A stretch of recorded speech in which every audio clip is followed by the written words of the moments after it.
buong karangalang inihahandog ng DZRH para sa bagong milenyo ang isa pang magandang dula mula sa panulat at direksyon ni Salvador M. Royales. May pangako ang bukas. Hindi salapi ang kailangan namin, kundi ang panahon at pagmamahal ninyo at ang inyong paggabay. Dahil mga magulang namin kayo. Pero bakit pati yun ipinagkakalit ninyo sa amin?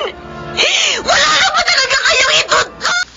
Dito pala nagpupunta sa bahay ng suki ko sa isla. Si Sepa palang babae ni Anton. Kaya palang bait-bait sa akin ni Sepa. Lagi akong binibigyan ng maraming isda. Yung pala kinakalantarin niyang asawa ko. Umanda ka sa akin pag uwi mo, Anton. Magtutuos tayo!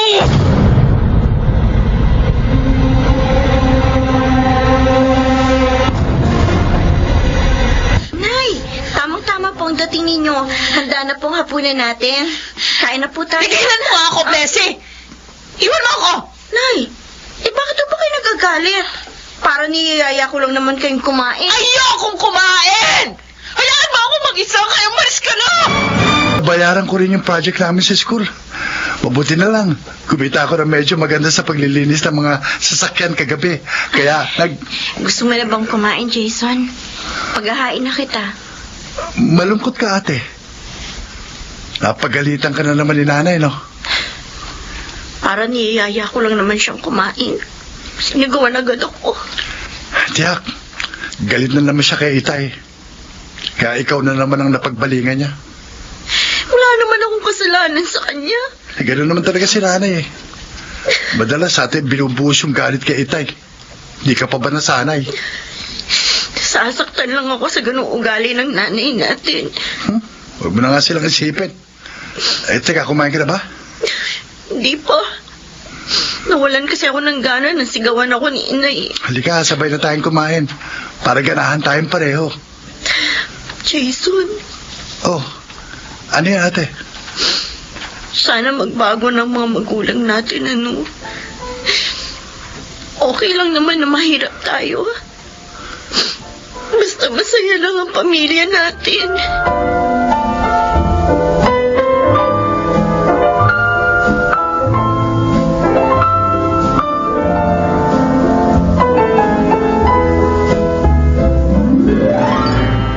Walang iya ka, Anton! Ano ba? Ba't mo ako binato? Uwisip ka! Kadarating ko lang yan pa isasalubong mo sa akin. Talagang pinangatawanan mo na magtulong sa bahay ng babae mo! Ngayon ka lang umuwi! Peste! Napakasilosa mo! Wala ka namang katibayan! Nang babae ka na noon! Pinatawad kita! Para manatiling buo ang pamilya natin! Bakit inulit mo na naman ngayon? Wala akong babae, gaga! Sinungaling! Ano na ako? Ano ba? Hindi ka ba talaga titigil sa kabibintang mo? Bakit? Paglalakbangan yun ni Sefa sa bahay niya! Ano? Wala ka nang may tatago sa akin. Walang hiya ka talaga. Tinutulungan na nga kita para mabuhay ang pamilya natin. Ganito pang gaganti mo sa akin. Dibahan niyo ka! Udas ka! Tumigil ka na! Tama na!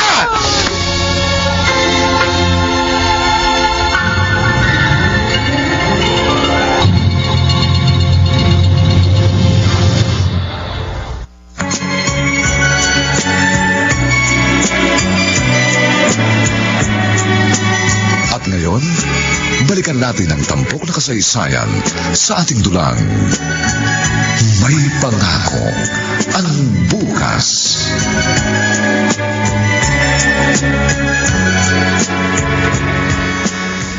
Oh, hindi ka ba maglilinis ng mga sasakyan ngayon, Jason? Hindi mo na, ate.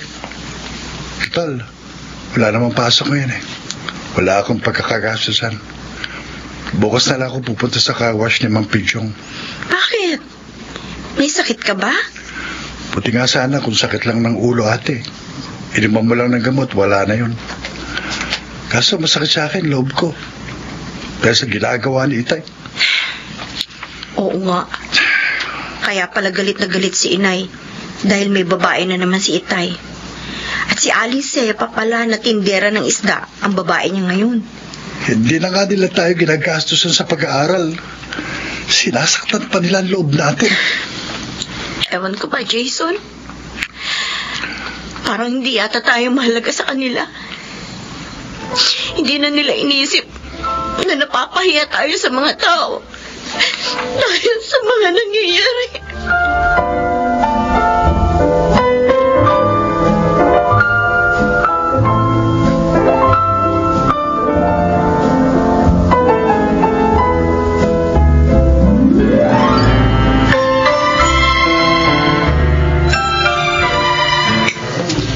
Heto na ang kanin at ulam na in-order mo, Marvin. Ay, salamat, Blessy. Nagpunta ako rito kahapon pero absent ka raw, sabi ni Aling Berta. Oo, may naging problema kasi sa bahay namin. Ganun ba? Kaya pala malungkot ka. Huwag kang mag-alala. Malulutas din ang mga problema mo. Ganun lang naman talaga ang buhay ng tao. Dumarating ang mga problema pero umaalis din, lumilipas din. Hindi naman kusa umaalis mga problema. Dapat paalisin siya ng tao. At para mangyari yun, dapat kumilos. Pero, paano kung sa halip na kumilos, lalo pa nilang pinalalala ang problema? Huwag kang umiyak. Baka kung anong isipin ng mga tao. Pasensya ka na. Ang bigat kasi ng loob ko. Naunawaan kita. May awa ang Diyos, Blessy. Huwag mong kalilimutan yan.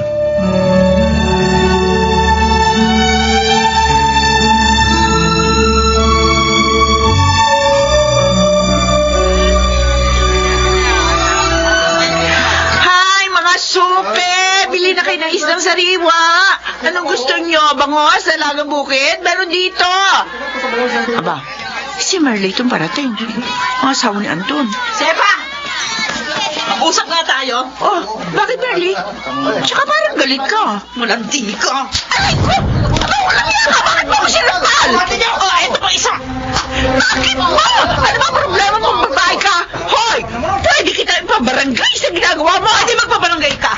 Para malaman ng buong bayan ang pangangalagtari mo sa asawa ko. Oh, alam mo na pala. Alam ko na. Malandi ka. Kunwari ka pang mabait sa akin, yung palam, may iba kang motibo. Huwag ako ang salakan mo, ang asawa mo. Eh, siya naman na lumapit sa akin ah. Kasi ayaw na raw niya sa'yo dahil mabaho ka na. Ikaw ang mabaho! Kasing baho ka ng tinda mong isda. Hoy! Ang isda ko, mabango. Kaya binabalikan ng asawa mo. Hindi katulad ang isda mo, bilasana, amoy bulok. Parang niyo ka na! Parang niyo ka talaga! Ingungan ko siya mukha mo sa lupa! Hindi mo magagawa yan! Hayop ka! Tinulak mo ako! Hindi ko ba matabang? Ikaw tumunang lalaki! Kaya dapat lang labanan ka! Akala mo tapos na tayo, ha? Magkakamali ka! Ang dapat dito sa mga tinda mo, ganita! Ikaw! Alam mo na! Sumasan pa talaga ako! Hindi mo!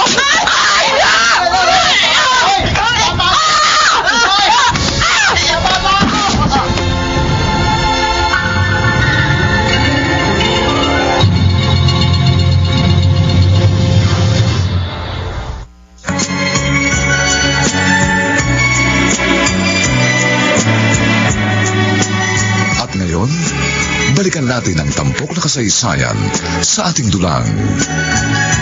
May pangako ang bukas.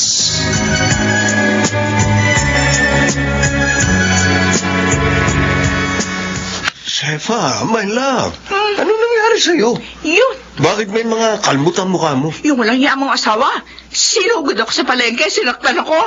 Ginawa niya yun? Oo! Nakikita mo na ang resulta, di ba yan, oh? Pasensya ka na.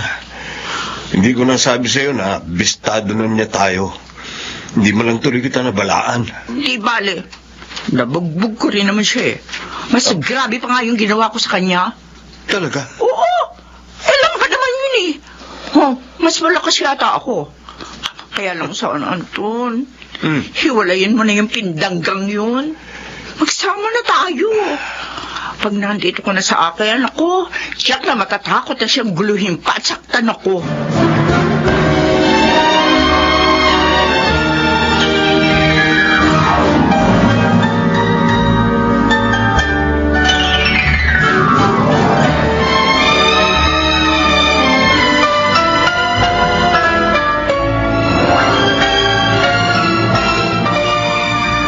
Mabuti, narito ka na, ate.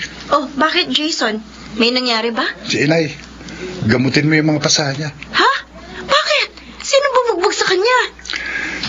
Sinugod niya at sinaktan si Aling Sepa sa palengke. Ay, Diyos ko naman. Bakit naman ginawa pa ni Ina yun? Nakakaya. Ang kaso, pinatulan siya ni Aling Sepa. At ang sabi ng mga nakakita, malakas daw si Aling Sepa. Kaya ayun, bugbog sarado ang nanay natin. Sira-sira din ang damit niya nang dumating dito.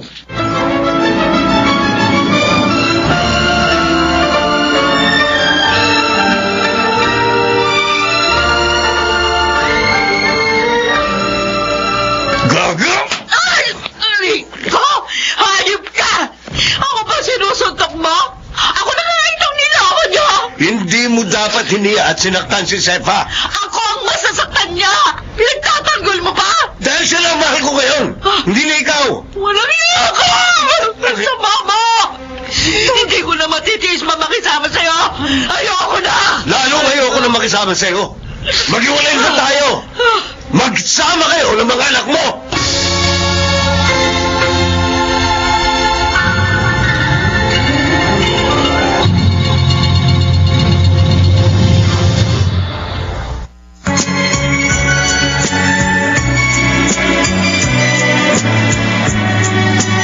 At ngayon, balikan natin ang tampok na kasaysayan sa ating dulang.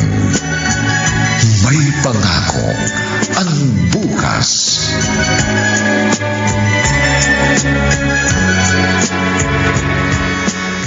Maswerte ka, Divina.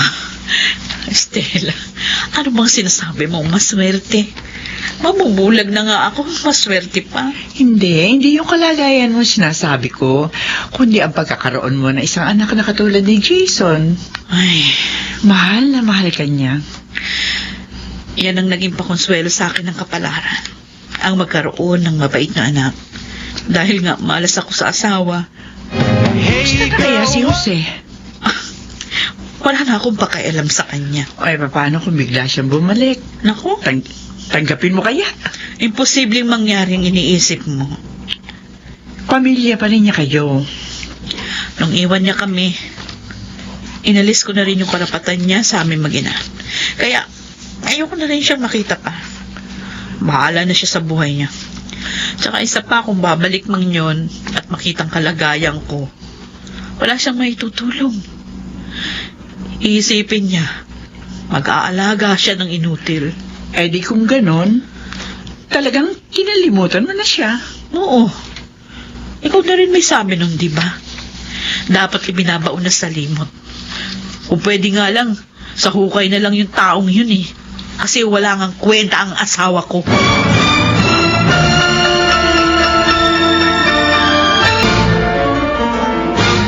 Kumusta yung bago mong trabaho, Jason? Okay lang, Rogie. Talagang iniwan mong pag-aaral mo, ha? Wala akong magagawa. Kailangan ko isakripisyo eh. Anong sabi ng nanay mo? Naiintindihan naman niya. Tsaka hindi lang to para sa sarili ko. Ang totoo nga, hanga talaga ako sa'yo, tol, eh. Tsaka hindi ko pwedeng pabayaan si inay. Oo naman. Nanay mo yun, eh. Kung hindi man natupad ang pangarap ko makapagtapos, dahil yun sa gagawin kong pagtulong kay inay, okay lang yun. Hindi ko yung pagsisisihan.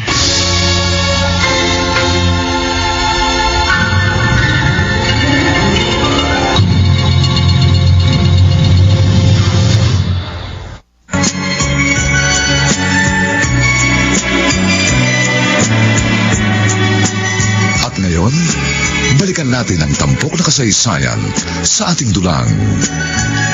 May pangako ang bukas.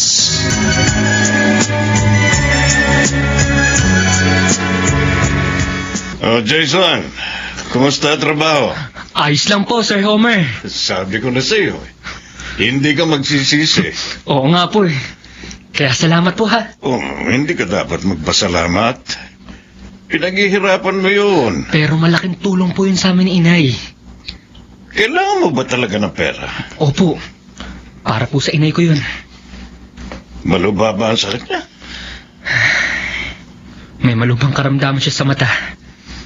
Sabi ng doktor, corneal dystrophy daw. At papunta na sa pagkabulag. Hindi na magagamat?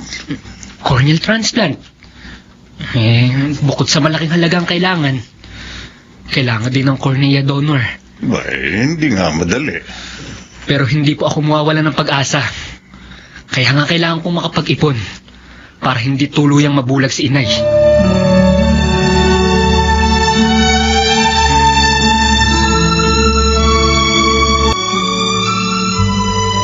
Anak, saan ba tayo pupunta? Sa doktor po, Inay. Ha? Bakit? Para po ma-check up ang iyong mata. Wag na. Alam ko na ang kondisyon ko. Inay, kailangan niyo pa rin pong magpa-check up ulit. Magagastusan ka lang. Huwag niyo pong isipin ang gastos.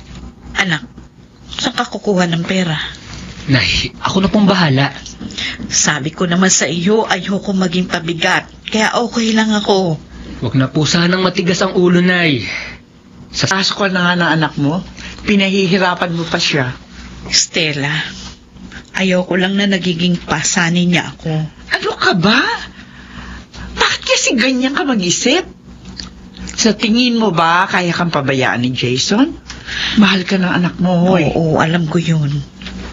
Sinasakripisyo niya yung pag-aaral niya para sa akin. Kaya nga, sumunod ka na lamang sa kanya. Lalo na ngayon parang lumalabo ang mga mata mo. Ramdam ko, tuluyan na akong mabubulang. Kaya nga gumagawa ng paraan ng anak mo eh. Hindi mo pa narinig ang sabi ng doktor nung kausapin natin? Corneal transplant na lang ang paraan. Bukod sa 100,000 halaga, kailangan din ng donor. Walang imposible, Divina. Nawawalan ka na ba ng pag-asa? Nagpapakatotoo lang ako. Kaya nga, tanggap ko ng kapalaran ko. Handa na akong mawala ng paningin.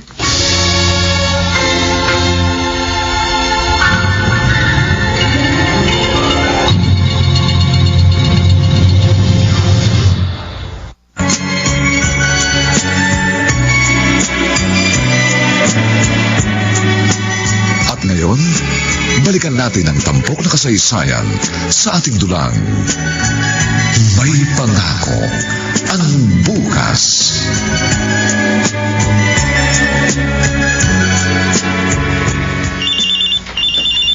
Nagre-ring yung cellphone ni Jason. Nandito sa loob ng knapsack niya. Baka importante ang tawag sa kanya.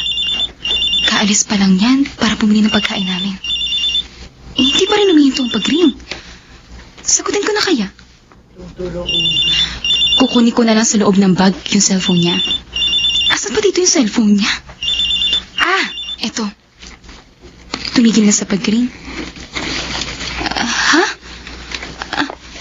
Ano kaya ito naman na box? Wala pa naman si Jason. Titignan ko. Teka, anong mga tableta ito? Iba't iba ang kulay at may design pa. Saka, may pera rin dito sa sobre. Malaking halaga ito Sabi ni Jason, taga-deliver siya ng mga produkto na ino-order online. Ito pa yung mga yun? Anong klaseng tableta ito?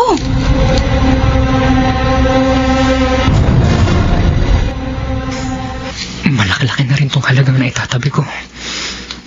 Dito ko itatago sa ilalim ng aking mga damit. Kapag sapat ang naipon ko, maipapagamot ko na si Inay. Pwede na siya makakita uli. Kaya lang, paano nga pala yun? Kailangan din niya ng donor. Hindi naman pwedeng bilhin ng cornea na sinasabi niya. At wala rin taong nagbebenta ng kanyang cornea. Pero, baka kahit operasyon na lang. Sabi nila, ila-laser daw. Kahit ano pa yun. mahalaga, huwag tuluyang mabulag si inay. Gusto ko pang makita niya ang aking magiging asawa at anak.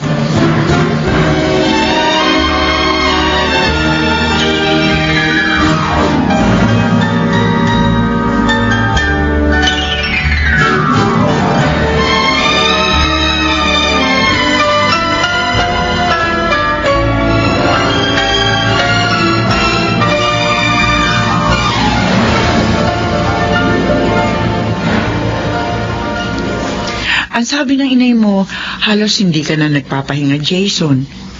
Puro ka na lamang daw trabaho. Kailangan po, Aling Stella. Tapos, pag narito ka sa bahay, ikaw pa naglalaba. Ayos lang po yun. Mahusay naman tong Pride Barretta na sinasabi ni inay. Madaling makalinis ng damit at mabango pa. Hindi sa nakikialam ako. Dapat magpahinga ka rin. Huwag puro trabaho. Pero kailangan ko pong mag-ipon, Aling Stella. Para ba sa inay mo? Opo. Alam niyo naman po kung gaano kalaking halaga ang kailangan. Sabi ko nga sa nanay mo, maswerte siya eh. Dahil katulad mo ang anak niya, ang lahat gagawin para tulungan siya. Basta po para kay inay. Kahit ano, gagawin ko.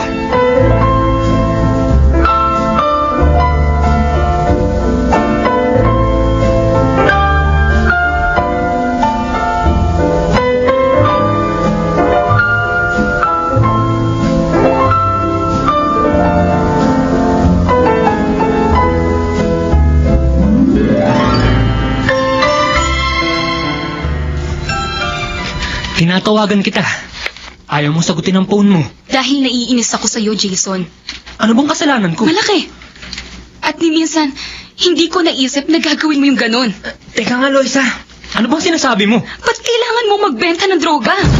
Ano? Huwag ka na nga magkunwari.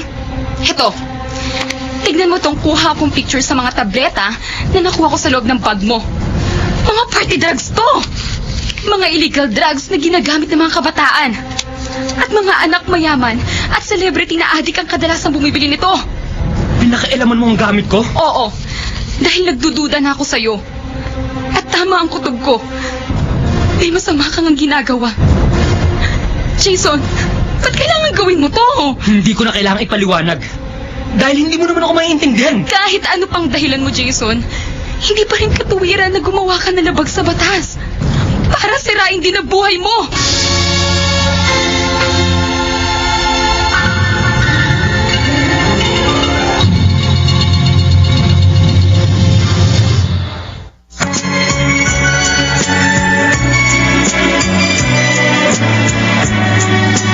At ngayon, balikan natin ang tampok na kasaysayan sa ating dulang. May pangako ang bukas.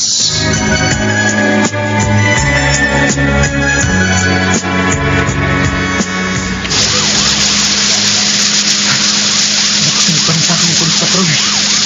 Ako ang mapakakay nila. Hindi ako magpapahuli sa inyo. Hindi nila ako dapat abutan. Pinapuputukan nila ako. Gusto yata nila ako iligpit. Hindi ako magpapahuli ng buhay sa inyo. Bahala na. Patay kung patay.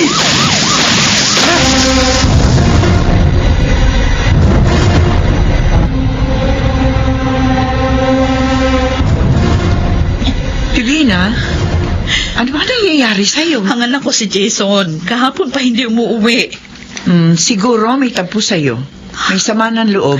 Nagalit man ako sa kanya dahil yung sa pag-aalala. Ayoko mapahamak siya. Hindi mo ba siya mapapatawad? Estela, ina ako. Kahit gaano pa kalaki ng kasalanan ng anak ko, kaya kong patawarin yun. Oy, tawagan mo siya. Teka, gagamitin ko itong cellphone ko para makausap siya. Ayun, nagri-ring na. Ang gusto ko lang naman, kalimutan niya na ang maling ginagawa. Hindi na balay mabulag ako. Basta wala siyang masamang ginagawa. At magkasama pa kami ng mas matagal. Nagri-ring lang yung cellphone niya pero hindi sinasagot.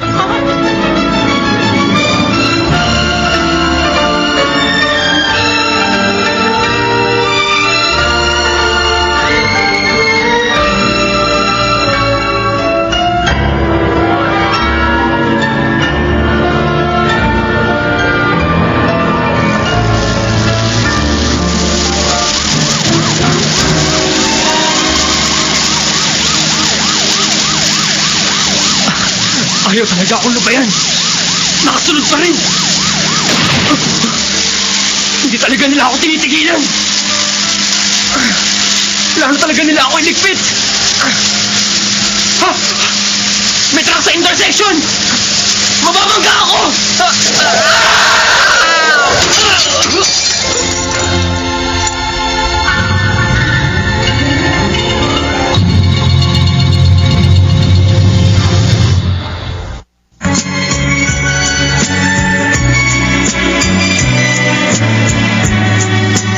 At ngayon, balikan natin ang tampok na kasaysayan sa ating dulang. May pangako ang bukas.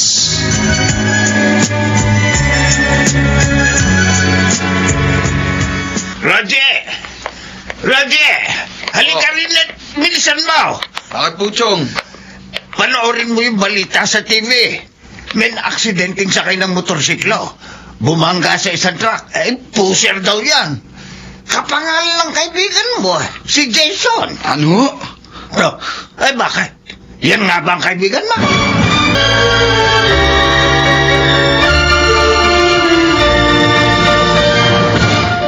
Nakikiramay ako, Divina. Itong kinatatakot ko mangyari, Stella. Nangyari na nga. Hindi ka nagkulang ng pagpapaalala sa kanya. Ang sakit-sakit sa loob. Alam ko dahil yun sa akin. Hayaan ka na naman. Sinisisi mo ang sarili mo. Gusto niya kasi kung ipagamot. Pero hindi mo siya tinuruan. Hindi mo siya inutusan na gumawa ng masama para matulungan ka. Ginawa yun ni Jason dahil sa pagmamahal sa'yo. Maling paraan nga lang. Kaya huwag mo nang sisihin pa ang sarili mo. Wala rin maitutulong yun sa sinapit ng anak mo. Sana lang, sa kabila ng mga nangyari, magkaroon ng katahimikan ang kaluluwa ni Jason.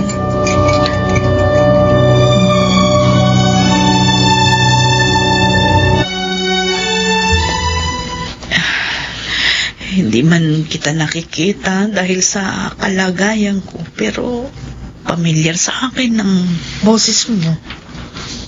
Ako po si Rogie. Kaibigan po ako ni Jason. Oo. Natatandaan ko na. Kamusta na po kayo? Okay lang. Wala nang kaibigan mo, Rogie. Iniwan niya na tayo. Nabalitaan ko nga po yun. Katunayan nga po, isa ho ako sa unang pumunta sa ospital nang malaman ko yung nangyari sa kanya. Ano? Opo, Aling Divina. Dahil bago pa po mangyari kay Jason, nagkausap po kami. At marami po siyang sinabi sa akin. Inamin po niya ang lahat. Nagtiwala po siya sa akin. Sana hindi ito nangyari sa kanya. Pero pinili po niya ang ganyang buhay. Dahil po sa pagmamahal at pagpapahalaga niya sa inyo. Yun na nga. Yun na nga, napakasakit. Kinalimutan niya ang sarili niya. Para sa akin. Kaya nga ho, saludo ako sa kaibigan ko eh. At alam ko, hindi po mababaliwala lahat ng pagsasakripisyo niya. Maliman ang paraan niya. Mabuti ang ibubunga nun. Anong ibig mong sabihin? Pagkalabing po ni Jason, sasama po kayo sa akin. Meron po tayong pupuntahan.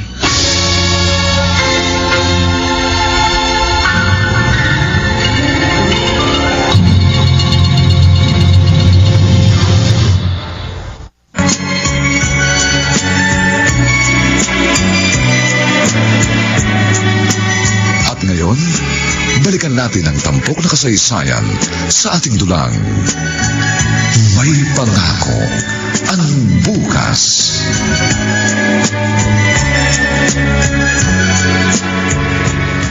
Saan ka ba niya dadalhin? Ay, wala siyang sinabi sa akin.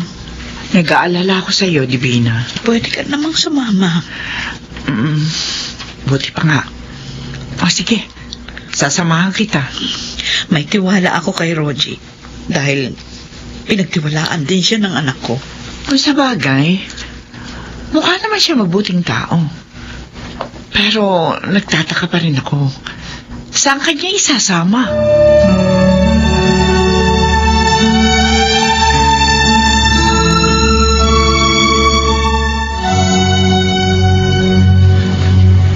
Narito na po tayo, Aling Divina. Ano bang lugar ito? Divina, narito tayo sa isang pribadong ospital. Anong gagawin natin rito? Aling Divina, gusto ko lang pong tuparin yung ipinangako ko kay Jason. Isa po ito sa ipinakausap niya sa akin. Ooperahan ang mata ni Divina? Opo, Teka muna. Paano yung pambayad? lahat po yun, wala na kayong poproblemahin. Sabi kailangan ng cornea donor. O wag mong sabihin meron na rin. Lahat po, naayos na. Kaninong matagaling ang cornea na gagamitin sa corneal transplant?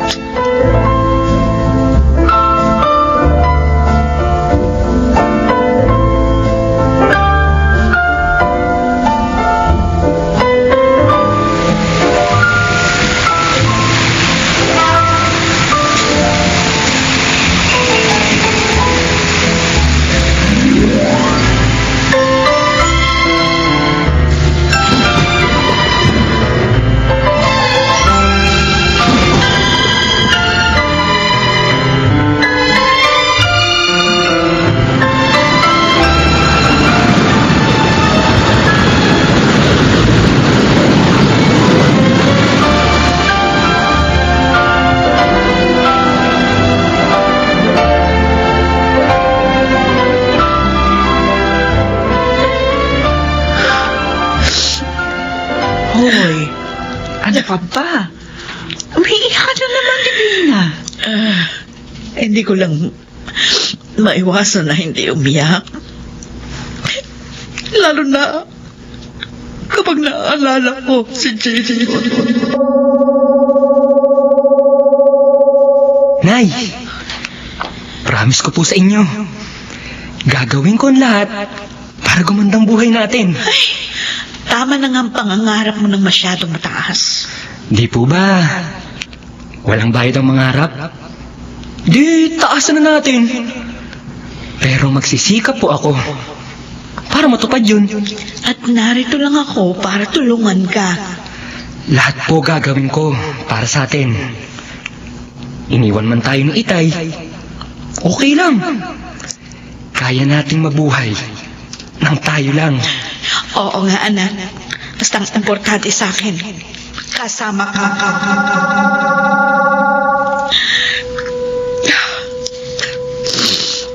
Puno ng pangarap ang aking anak. Lahat yun para sa amin. At sinubukan niyang tuparin yun. Lalo na nang lumabo ang paningin mo. Hanggang sa tuluyang hindi ka na makakita. Hindi ka niya pinabayaan. Oo, Estela. Hanggang sa huli. Para sa kapakanan kong ginawa niya.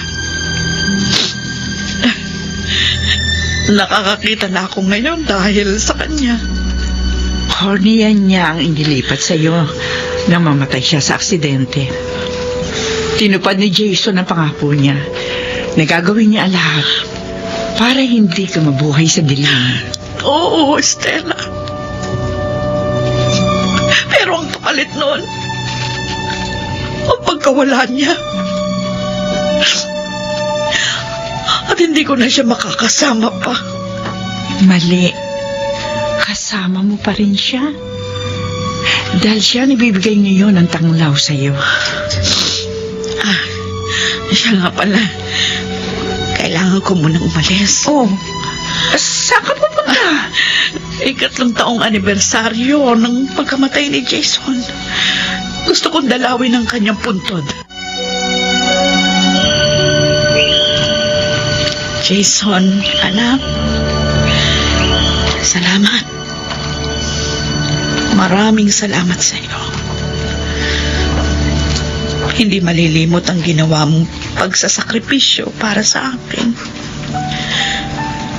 Mapalad ako dahil nagkaroon ako ng isang anak na katulad mo. Ang nakalulungkot lang, hindi na kita kasama. Sana nga lang nagkapalit na lang tayo ng kapalaran. Pero itong tadhana natin, at tanggap ko na yon. Mahal na mahal kita, anak. Magandang araw po. Pasensya na sa istorbo. Ay, okay lang, Iha. Tapos na rin naman ako sa pagdalaw dito sa anak ko. Aalis na rin ako. Bibisita rin po ako kay Jason. Mama, bibigayin natin itong flowers. Ay, hello, Iho. Hello din po. Iha, kaibigan ka ba ng anak ko? Kasi hindi kita nakitang lumalaw nung mamatay siya. Oo nga po. Nasa Cebu po ako nang malaman ko ang balita. Kaya hindi ako nakadalaw man lang. Ngayon lang po kami nagkaroon ng pagkakataon ng anak ko. Noong nakaraang linggo lang po kami dumating galing Cebu. Sige, Junior, ibaba mo na flowers. Papa Jason, para po sa inyo itong flowers. I love you po. Papa Jason. Iha, anong ibig sabihin nito? Ako po si Loisa, ang kasintahan ni Jason. Hindi na po ako nagkaroon ng pagkakataon na makilala kayo noon. At ito pong si Junior. Anak po siya ni Jason. Oh, Junior, apo. Ako si Lola. Ako ang nanay ng Papa Jason mo. Lola? Lola ko po kayo? Oo, apo. Nagkahiwalay po kami ni Jason dahil nagdamdam ako sa kanya. Pero ano man ang naging pagkakamali niya, napatawad ko na po siya. Salamat, Loisa. Napakabait ng anak ko. Siguro nasabi rin niya sa'yo noon ang kalagayan ng mga mata ko. Ngayon nakakakita na uli ako dahil yun sa kanya. Yun nga po ang sinasabi ko sa anak ko. Mabuting tao ang papa niya. Hindi man namin kasama ang papa niya, pero alam kong mahal na mahal siya nito.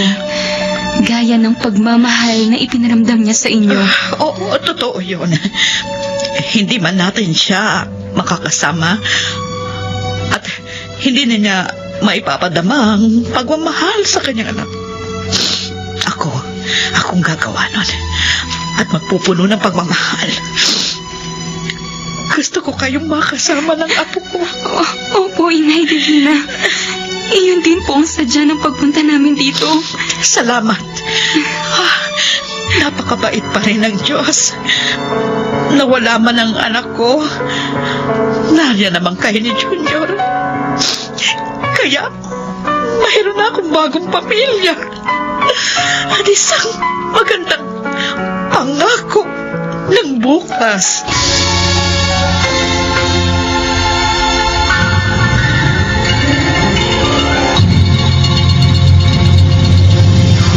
June Martin Legaspi, nag-aanyayang sa susunod na linggo, muli po namin kayong hahatdang ng isa na lamang bagot na ibang uri ng kasaysayan. Dito pa rin, sa ating natatanging dunang,